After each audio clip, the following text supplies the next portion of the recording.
സ്വാസികയുടെ കല്യാണം മുതൽ ഹൈലൈറ്റ് ആയിട്ടുള്ള ഒരു സംഭവം ഉണ്ട്, ഞാൻ കാണിച്ചു തരാവേ. ദേ ഇതുപോലൊരു ദുപ്പട്ട പെയർ ചെയ്യാന്ന് പറയുന്നത് ഇപ്പൊ പുതിയൊരു ട്രെൻഡാണ്. അപ്പൊ ഇതിനകത്ത് ഡീറ്റെയിലിംഗ് ഒന്ന് നോക്കിയാൽ നല്ല ഹെവി ആയിട്ട് ഹാൻഡ് വർക്ക് ചെയ്തിട്ട് ഒരു സിംഗിൾ ലെയർ മാത്രമേ നമ്മൾ ചെയ്യുന്നുള്ളൂ.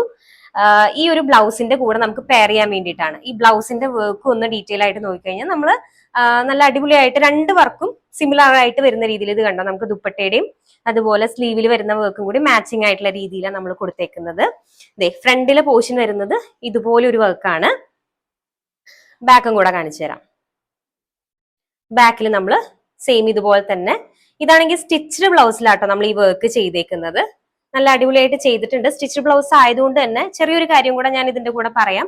നമുക്ക് ഇവിടെ പാഡഡ് ബ്ലൗസ് ആണ് നമുക്ക് കിട്ടിയത്.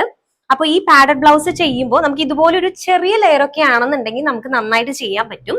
ഞാൻ ഇതിന്റെ കൂടെ തന്നെ നമുക്ക് തന്നേക്കുന്ന ഒരു ബ്ലൗസിന്റെ ഡീറ്റെയിൽസ് ഞാൻ പറഞ്ഞുതരാം. ഇത് ഇതേ ബ്രൈഡിന്റെ തന്നെ താലി കെട്ടുന്ന സമയത്തുള്ള ലുക്കാണ്. അപ്പൊ ഈ ഒരു ബ്ലൗസ് വരുമ്പോ ഫ്രണ്ടിലെ നെക്കിൽ കണ്ടോ ഈ ഒരു ചെറിയ വർക്കാണ്. പക്ഷേ ഇത് നോക്കിക്കഴിഞ്ഞാൽ അറിയാം, ശരിക്കും പറഞ്ഞാൽ ഇതാണ് നമ്മുടെ ഡിസൈൻ വരുന്നത്.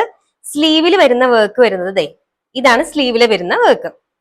പക്ഷേ നമുക്ക് ഈ ഒരു വർക്ക് ഫ്രണ്ടിലേക്ക് ചെയ്യാൻ പറ്റാതിരുന്നത് ഈ പറഞ്ഞ പാഡഡ് ബ്ലൗസ് സ്റ്റിച്ച്ഡ് ആയിട്ട് നമുക്ക് കിട്ടിയതുകൊണ്ടാണ്. പക്ഷേ നമ്മൾ ഇതുവരെ ചെയ്തേക്കുന്നത് എന്തുകൊണ്ടാണെന്നറിയാം, നമ്മൾ ലോവർ ഡ്രേപ്സ് ആണ് ബ്രൈഡ് ചെയ്യുന്നതെന്ന് പറഞ്ഞു. അപ്പൊ അതുകൊണ്ട് തന്നെ ഇതിന് മാച്ച് ചെയ്തിട്ടുള്ള ഒരു ഫ്രണ്ടില് ഡിസൈൻ കൊടുത്താൽ മതി എന്ന് പറഞ്ഞു. അപ്പൊ ഇത്രയൊക്കെയാണ് ഇതിന്റെ ഡീറ്റെയിലിംഗ്. എന്നാലും ഞാൻ ഇതിന്റെ ഡീറ്റെയിൽസ് ഒന്നുകൂടെ കാണിച്ചു തരാം കേട്ടോ.